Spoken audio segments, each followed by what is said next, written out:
Hi guys, this is Devang from eqalpha.com. Many businesses deal in buying and selling of goods. Many businesses deal in selling up of the services. However, there is one category of business that deals with buying of money and selling of money.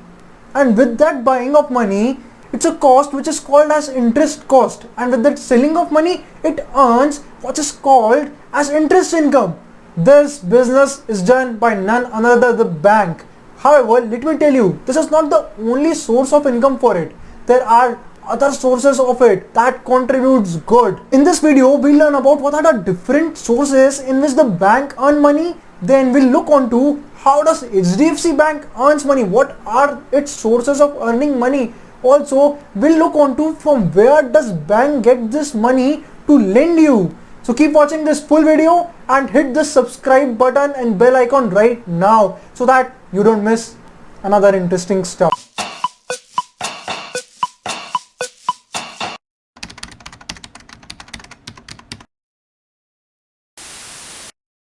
Let me give you an example of a person called Ravi. Ravi was running his garment business very good in Madhya Pradesh, but that didn't stop him. He now wanted to expand it to Maharashtra, to Rajasthan, to Punjab, but for that definitely he will be needing of funds.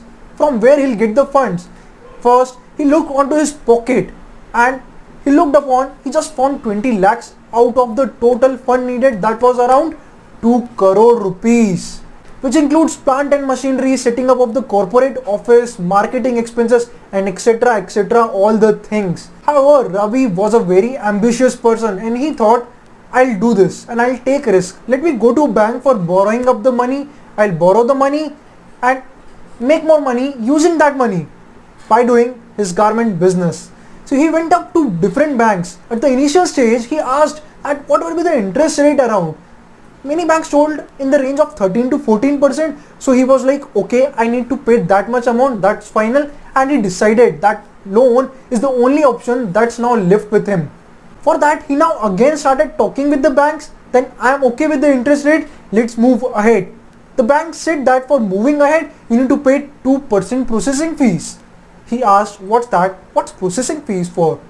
The bank employee said that, sir, ये processing fees यानी कि file charges है. इतना सारा documentation करेंगे, फिर ये documentation की फाइल बनाएंगे, फाइल बना के मुंबई भेजेंगे, तो इन सब चीज़ों में कॉस्टिंग लगेगा, इसलिए 2% तो कम से कम लग ही जाता है.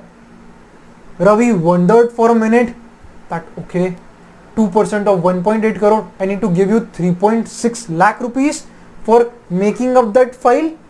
The bank said yes, it needs to be done and अगर आपको चाहिए तो आप दे दो, नहीं चाहिए तो आप दूसरी बैंक से ले लो.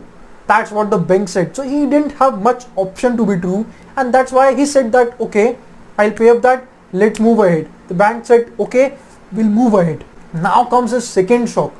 Second shock was that the banker said that since you are running a business and for that you are taking a loan, if something unexpected happens with your business like flood, earthquake, fire or maybe coronavirus, then what would happen to your business and more important not your business, to my money?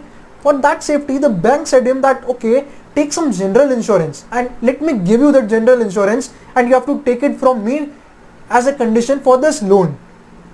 He said that okay, that makes sense for the safety of bank also, and if anyways something happened to his business, let me pay it.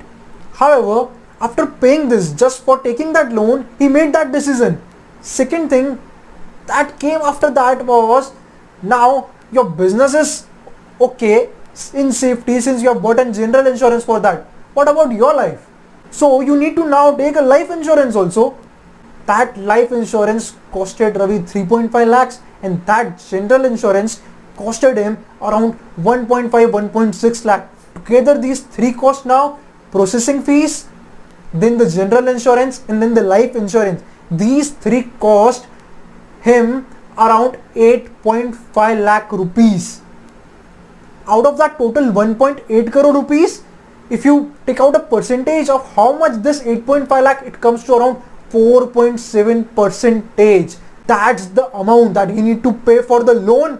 After getting the loan, he calculated that what was actually the cost that took him. 14% plus this 4.8, that comes to around 18-19%. I'm not telling you this story to make you understand that okay, be careful when you're dealing with bank. You are anyways careful, I know that. However, I'm telling you that interest is just one part of bank's income. Before understanding these other sources, let us first understand from where does bank gets money to lend to you.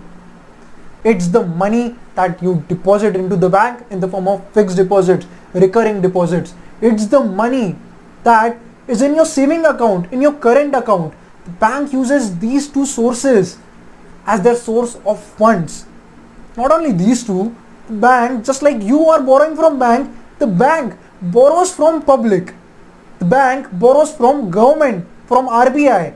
And these three sources, the current account, saving account, which is also called, by the way, for your knowledge, as CASA, current account, saving account, the deposits, fixed deposits, recurring deposits, and the borrowings from RBI and from public. These three are the sources of funds for bank, and together using these sources, the bank lends money and earns its interest part. That's the basic banking model. Now let me tell you about the three sources of the income. First, you already know the interest income part. Second part is the commission income, brokerage income, processing fee income.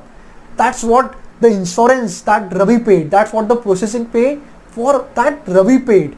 Now the third source of income, which you might think, why is this even done, is the interest on investment. Now you might be wondering, why interest on investment? Bank has to lend that money and not to keep and invest it somewhere. Well, the bank doesn't do it by its own interest. It is forced by RBI in form of liquidity. RBI has issued certain guidelines through which it makes mandatory for every bank to keep certain amount of the entire deposits into liquid assets and government bonds. These are basically for the safety of depositors only and for ensuring the bank is adequately liquid. Currently, this rate is around 25%.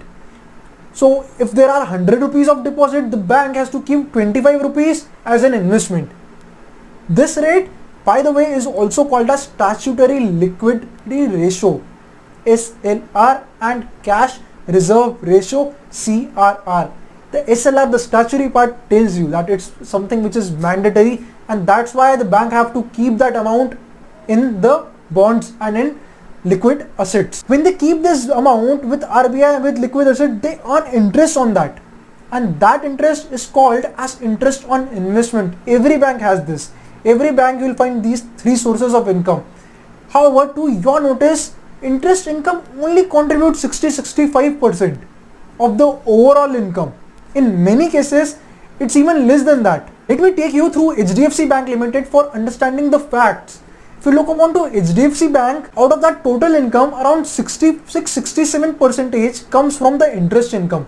Around 12% comes from the commission, brokerage, processing fees, and all other third-party products like credit cards also. Credit cards also have like annual maintenance charges, interest charges if you pay late. So those all go towards the second revenue segment, which is the brokerage commission fee segment. So you can call it as a free segment. That's how these two sources contribute to the total income of HDFC Bank. If you look onto the liability side of HDFC Bank, that is the source of funds. Around 85% comes from deposits in CASA. That's how big it is. Only 10% comes from borrowing from RBI. Now, if you look onto the asset side of HDFC Bank, which is the application of funds, around 24-25% are into investments. By the way, this 25% rate which I told you is not a rate that is a universal rate. It keeps on changing. Currently, it's 25%. And it will keep changing as per RBI policy. So you need to track that. In the asset side of HDFC Bank, 24% is into the investment into government bonds and liquid assets. Around 63-64% is to the loan given. A loan given is simply an asset for bank, and the loans that they are taking, the deposits they are taking, which is also called as liability side. A liability side means the money that bank owes to other people. When you are making a deposit, it's your deposit only which is kept in bank, and that's why for the bank it's liability. And when you are giving money, when you are lending, it is bank's money and the right is of bank. So that's an asset for bank. So that's how a bank works. That's the asset side, liability side of bank, and the top 3 sources of revenue for any bank. Now whenever you are looking onto a bank, don't just conclude by looking at the interest income. The third party segment, which is now contributing in HDFC Bank around 20%, is a major part in income. Every bank cross sells. This is also called as cross selling. So you need to be taking care of that what are these 2 sources, how much is coming from that before making a decision. So that's all about sources of bank. How does a bank earn money, assets and liabilities of bank. I hope you found this video insightful. If that's the case, just hit the subscribe button right now in the bell icon so that you are receiving consistent insights from us. Thank you for watching. See you, Devang Maheshwari.